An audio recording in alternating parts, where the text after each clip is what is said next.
வணக்கம் நம்மளை நீங்கள் பார்த்துக்கிட்டு நமக்கு ரிவ்யூ நாங்கள் மிஸ்டர் ஃபேஸ் டேரக்டர் ஜோதி சங்கரோட இயக்கத்தில் பாசில் ஜோஸ், சச்சின் கோபு, லிஜுமல் ஜோஸ் நடிச்சு வெளிவந்திருக்க படம் தான் அப்பாயின்மெண்ட். ஸோ இந்த படம் தேட்டர் சேவையாகி இப்போ ஓடிடியில் அவைலபிளாக இருக்குது. ஸோ இந்த மாதிரி யாராவது தேட்டரில் மிஸ் பண்ணீங்களோ மறக்காமல் ஓடிடியில் போய் செக் பண்ணுங்கள்.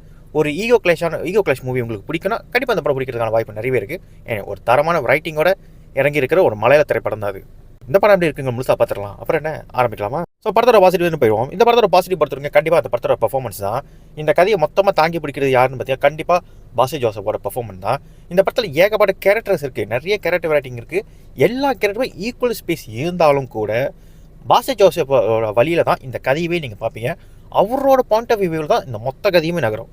மனுஷன் ஆல்ரெடி டேரக்டராக மறந்து மனுஷன் வந்து ஆக்டராக இருக்கார். ஸோ அவர் ஆக்டராக நடித்த எல்லா படமும் பார்த்தீங்கன்னா சோஃபார் வந்து பார்த்தீங்கன்னா அந்தளவுக்கு மோசமான படங்கள்லாம் அமையலை. அதே போல் இந்த படமும் பார்த்தீங்கன்னா அவருக்கு ஒரு நல்ல படமாகவே அமைஞ்சிருக்கு. இந்த படம் முழுக்க பார்த்தீங்கன்னா அவரோட பர்ஃபார்மனை அடுத்த கட்டத்துக்கு கொண்டு போகிற மாதிரி எல்லா சீக்வன்ஸும் அந்த படத்துக்கு அமைஞ்சிருக்கு. இவருக்கு ஈக்குவலாக சச்சின் கோபோட பர்ஃபார்மனர் இந்த படத்துக்கு ரொம்பவே ஆப்டாக பொருந்துருந்துச்சு. இந்த படத்துக்கு எப்படி பாசில் ஜோசப் எந்த அளவுக்கு முக்கியமோ அதே மாதிரி சச்சின் கோபோட கேரக்டர் ரொம்ப ரொம்ப முக்கியம். அந்த வகையில் இந்த கேரக்டர் வந்து பார்த்தீங்கன்னா அந்த 1-to-1 ஃபேஸ் ஆஃப்ங்கிறத பக்காவே ரெண்டு பேரும் ஃபுல்லாக பண்ணியிருப்பாங்க. அவங்க ரெண்டு பேரும் சந்திக்கிற அந்த ஒரு சீன் போதுங்க இந்த படத்தை மொத்தமாகவே முடிச்சு விட்டு போகிற அளவுக்கு அவ்வளோ பக்காவான பர்ஃபார்மன்ஸ். லிஜுமல் ஜோஸ் பொறுத்த வரைக்கும் பார்த்தீங்கன்னா இந்த படத்தில் கான்ஃப்ளிக்டே அவங்க மேலே தான் இருக்குது.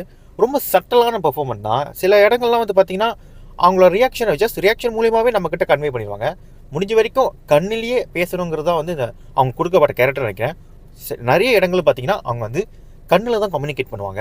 ஏன்னா அதுக்கேற்ற மாதிரி அவங்க என்ன கம்யூனிகேட் பண்ணாங்க, அவங்க கம்யூனிகேட் பண்ணுறத அந்த சீனில் கம்யூனிகேட் பண்ணுறதுங்கிறது அடுத்த சீனுக்கு வந்து பார்த்திங்கன்னா அதை அப்படியே கடத்திட்டு போகிற அளவுக்கு பக்காவாக அவங்களோட பர்ஃபார்மன்ஸ் அந்த ரியாக்ஷனை வந்து கரெக்டாக வச்சுருக்காங்க. நிறைய சட்டலான டைலாக் தான், பட் ஷார்ப்பான டைலாக். ஈவன் நான் தமிழ் டப்பில் தான் பார்த்தேன், பட் ரொம்ப ஆப்டாக அதுக்கு பொருந்திருக்குன்னு சொல்லலாம். அதை தாண்டி இன்னும் இந்த படத்துக்குள்ள ஏகப்பட்ட கேரக்டர்ஸ் இருக்காங்க அண்ட் பெர்ஃபார்மர் இருக்காங்க. நடித்த எல்லாரோட கேரக்டருமே ரொம்பவே நல்லா இருந்துச்சு. இந்த படத்துக்கு என்ன தேவையோ எந்த அளவுக்கு அவங்களோட நடிப்பு இருக்கணுமோ அந்தளவுக்கு அதை பக்காவாக சிறப்பாகவே செஞ்சு கொடுத்துருக்காங்க.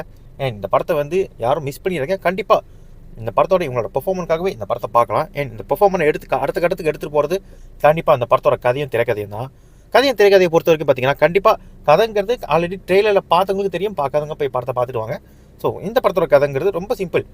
ஒரு 25 சவர நகை, அந்த நகையை சுற்றி நடக்கக்கூடிய கான்ஃப்ளிக்ட், அந்த நகையோட எமோஷன்ஸ், அதுதான் இந்த படத்தோட மொத்த கதையுமே. அந்த நகை யார் கையில் இருக்குது, யார் கைக்கு போகணும், யார் அதுக்காக போராடிக்கிட்டு இருக்கா, இதுதான் மொத்த கதையுமே. ரொம்ப சிம்பிளாக தான் சொல்லிட்டேன், பட் படத்துக்குள்ளே இதுக்கான ஸ்க்ரீன் பிளே, அதுக்கான ரைட்டிங்கிறது வேறு லெவலில் இருக்குது. ஸோ உண்மையை சொல்லணும்னா நான் இதை எதிர்பார்க்கவே இல்லை. ஜஸ்ட் நான் இந்த படம் ட்ரெயிலர் பார்த்தப்ப என்ன நினச்சேன்னா இவங்க ரெண்டு பேரும் அடிச்சிக்க போகிறாங்க, இதுதான் மொத்த ஈகோ கிளாஷ் தான் அந்த படம் நினச்சேன். பட் இந்த படத்தை அவங்க அந்த மாதிரி மேக் பண்ணவே இல்லை. ஒவ்வொரு கேரக்டருக்கும் ஒரு சிங்கிள் டெவலப்மெண்ட்டை கொடுத்து அதுக்கான கான்ஃப்ளிக்டை கொடுத்து கிட்டத்தட்ட இந்த படத்தில் வந்து பார்த்திங்கன்னா அந்த ஹீரோக்கும் வில்லனுக்கும் இருக்கிற அந்த ஃபேஸ் ஆஃபை கொண்டு வரதுக்கு மட்டுமே அவ்வளோ மனக்கட்டு ரைட் பண்ணியிருக்காங்க. அதுக்கான கான்ஃப்ளிக்டையும் காரணத்தையும் அதுக்கான ஆர்க்குன்னு சொல்லிட்டு பக்காவாக டெவலப் பண்ணி கொண்டு போயிருக்காங்க. ஸோ அதுக்கேற்ற மாதிரி இந்த படத்தோட ஃபர்ஸ்ட் ஹாஃப் வரைக்கும் பார்த்தீங்கன்னா இந்த படத்தில் வந்து பார்த்திங்கன்னா வெறும் கேரக்டர் ரைட்டிங்கும் அதுக்கான டெவலப்மெண்ட் மட்டுமே நடக்கும். கிட்டத்தட்ட இந்த படத்தோட கான்ஃப்ளிக்ட் என்ன அப்படிங்கிறத பக்காவாக உங்ககிட்ட டெலிவரி பண்ணிடுவாங்க. அதுக்கப்புறம் என்ன நடக்குதுங்கிறத செகண்ட் ஹாஃபில் ஃபுல்லாகவே அது பக்காவாகவே எலிவேட் பண்ணியிருக்காங்க. எந்த ஒரு இடத்துலையும் போர் அடிக்காமல் முடிஞ்ச வரைக்கும் ஆடியன்ஸை என்கேஜிங்காக வச்சுக்கிறதுக்கு என்ன பண்ணணுமோ அது பக்காவாகவே பண்ணியிருக்காங்க. எந்த இடத்துலையும் பெருசாக உங்களுக்கு போரும் அடிக்காது. மேபி ஒரு சில இடங்களில் ரொம்ப பேசுகிறாங்களோ அப்படிங்கிற ஃபீல் இருக்கலாம். பட் எவ்ரி சிங்கிள் டைலாக் வந்து பார்த்தீங்கன்னா அடுத்த கட்டத்துக்கான அந்த கதை நகர்த்தக்கூடிய அடுத்த கட்டத்துக்கான டைலாகாவோ ஒரு கேரக்டர் ஆர்க்காவோ அப்படி அந்த மாதிரி தான் எழுதியிருக்காங்க. படம் ஃபுல்லாகவே வந்து பார்த்திங்கன்னா இந்த படத்தை சாலிட்டாக தூக்கி சுமக்கிறதே பார்த்திங்கன்னா ரைட்டிங் தான். அதை தாண்டி பார்த்திங்கன்னா இந்த படத்தில் மியூசிக் பொறுத்த வரைக்கும் பார்த்திங்கன்னா ஒரு டீசெண்டாக இருந்துச்சு. சாங்ஸ் பெருசாக கனெக்ட் ஆகலாலும் பட் இந்த படத்துக்கு பிஜிஎம்ங்க நல்லா இருந்துச்சு. ஸோ பிஜிஎம் பொறுத்த வரைக்கும் ஜஸ்டின் வர்கீஸ் தான் போட்டிருக்காரு. ஸோ அவரோட ஒர்க்குங்கிறது படத்துக்கு ரொம்பவே ஆப்டாக பொறுத்திருக்கு. சினிமாட்டோகிராஃபி பொறுத்த வரைக்கும் இந்த படத்துக்கு ஆப்டாகவே பொறுத்திருக்கு. ஸோ இந்த படத்துக்கு என்ன பண்ணணுமோ அதை பக்காவாக பண்ணி கொடுத்துறாங்க. நிறைய லைட்டிங், விஷுவல், என்ன மாதிரி சீக்வன்ஸாக இருந்தாலும் முக்கியமாக இந்த படத்தோட டைட்டிலுக்கு ஏற்ற மாதிரி, கேரக்டருக்கு ஏற்ற மாதிரி, கான்ஃப்ளிக்ட் ஏற்ற மாதிரி அதை பக்காவாக இந்த கோல்ட் அண்ட் பிளாக்கை நல்லாவே ப்ளே பண்ணியிருக்காங்க. நிறைய இடங்களில் பார்த்தா இந்த கோல்டோட ரிசம்பிள்ஸை வந்து நிறைய இடங்கள் வந்து பார்த்திங்கன்னா அந்த கேரக்டருக்கோ லைட்டிங்காவோ இல்லை விஷுவலி உங்களை கம்யூனிகேட் பண்ணக்கூடிய எல்லா விஷயமும் வந்து பார்த்திங்கன்னா இந்த ஆர்ட் டிபார்ட்மெண்ட் பக்காவாக பண்ணியிருக்காங்க.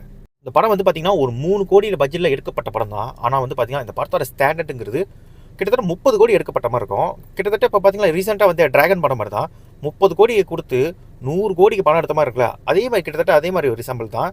ஸோ பட்ஜெட்டை பக்காவாக ஹேண்டில் பண்ணியிருக்காங்க. டெக்னிக்கல் வைஸ் வந்து பார்த்திங்கன்னா அது நல்லாவே உதவி இருக்குது. இந்த படத்தை வந்து பார்த்திங்கன்னா அடுத்த லெவலில் கொண்டு போகிறதுக்கான எல்லா சைடும் டெக்னிக்கல் வைஸ் வந்து பார்த்திங்கன்னா பக்காவாக இருக்குது. ஸோ அப்படி நெகட்டிவ்ஸாக போயிடுவோம். ஸோ நெகட்டிவை பொறுத்த வரைக்கும் அந்த படத்தில் பெருசிய நெகட்டிவ் இல்லைனாலும் முக்கியமாக இந்த படத்தை வந்து பார்த்தீங்கன்னா உங்களை ஒரு சில இடத்துல வந்து சலிப்பு தட்டுன்னு முன்னாடி சொல்லியிருப்பேன். ஏதோ ஒரு இடங்கள் ரொம்ப பேசுகிறாங்களோ அதுக்கு காரணம் என்னன்னா இந்த படத்தோட ப்ரெடிக்டிபிலிட்டி தான். ஸோ ஒரு சீனை வந்து பார்த்தீங்கன்னா கன்வே பண்ணுறது மூலிமா அடுத்து என்ன நடக்க போகுதுங்கிறத அந்த ப்ரெடிக்டபிலிட்டிங்கிறத இந்த படம் நீங்கள் தவிர்க்கவே முடியாது. கிட்டத்தட்ட உங்களை போர் அடிக்காமல் கொண்டு போயிடுவாங்க தான். பட் என்னன்னா அடுத்து அந்த சீன் என்ன ஆக போகுது, அவன் என்ன செய்ய போகிறாங்கிறது ஆப்வியஸ்லி உங்களுக்கு தெரிஞ்சிருக்கும். கிட்டத்தட்ட சொன்னேன் அந்த ஆர்க் ரைட்டிங்கிறது அந்த ஃபேஸ் ஆஃப் சீனை மட்டுமே எழுதுறதுக்கு மனக்கட்டு உங்கள் ஹூக் அப் பண்ணி உங்களை கொண்டு போயிருந்தாலும் கூட அந்த சீன் வரும்போது அடுத்து என்ன நடக்கும், அடுத்து என்ன ஆக போகுதுங்கிறது பக்காவாக உங்களுக்கு தெரிஞ்சிருக்கும். ஸோ இது உங்கள் பெரிய அளவுக்கு டிஸ்டர்ப் பண்ணணும்னு சொல்ல மாட்டேன். பட் உங்களுக்கு இந்த மாதிரி படங்கள் நீங்கள் விரும்பி பார்க்க மாட்டிங்கன்னா மேபி உங்களுக்கு ஒரு சில பேருக்கு மேபி போர் அடிக்கலாம். அதே போல் இந்த படத்தை வந்து பாருங்களா எல்லா கேரக்டர் ஆக்டிங் நல்லாவே இருந்தாலும் முக்கியமாக லிஜமல் ஜோஸோட கேரக்டரை இனிமேல் டெப்த்தாக கொடுத்துருக்கலாம்னு நினைக்கிறேன். ஏன்னா இந்த படத்துக்கு வந்து அவங்க ஒரு முக்கியமான ஒரு கேரக்டர். இந்த படத்தோட கான்ஃப்ளிக்டே அவங்க மேலே தான் இருக்குது. பட் பெர்ஃபார்மன்ஸ் வைஸ் பெருசாக எந்த பிரச்சனையும் கிடையாது. அதே போல் அவங்க கேரக்டர் ரைட்டிங் படத்தில் காமிச்ச வரைக்கும் ஓகேவாகவே இருந்தாலும் இந்த கதைக்குள்ளே அவங்களோட எமோஷன் அந்த டெப்த்துங்கிறது தேவைப்படுது. இன்னமும் கொஞ்சம் அவங்கள யூஸ் பண்ணியிருக்கலாங்கிறது என்னோட தனிப்பட்ட ஒப்பீனியன். ஓவரால் இது எப்படிப்பட்ட படமாக அமைஞ்சிருக்கு பார்த்தீங்கன்னா அந்த படம் எந்த ஒரு வகையிலும் உங்களுக்கு பெருசாக போர் அடிக்காமல் ஒரு செம்ம என்கேஜிங்கான ஒரு ஈகோ கிளாஷ் படம் பார்க்கணும்னு வச்சிங்கன்னா கண்டிப்பாக அந்த படத்தை நீங்கள் ட்ரை பண்ணலாம். ஒரு நார்மல் கமர்ஷியல் டெம்ப்ளேட்டில் இருக்கக்கூடிய ஒரு படம் தான். பட் கேரக்டர் ரைட்டிங் வைஸ் இந்த படம் வந்து வேறு லெவலுக்கு போகுது. ஸோ இந்த படம் கண்டிப்பாக உங்களுக்கு பிடிக்கும்னு நினைக்கிறேன். இந்த படம் பார்க்கணும்னு நினைக்கிறவங்க கண்டிப்பாக ஜியோ ஹாட்ஸ்டாரில் அவைலபிளாக இருக்குது, மறக்காமல் பாருங்கள். ஸோ நான் வேற ஒரு வீடியோ சந்திக்கிறேன். அப்புறம் என்ன வரட்டா.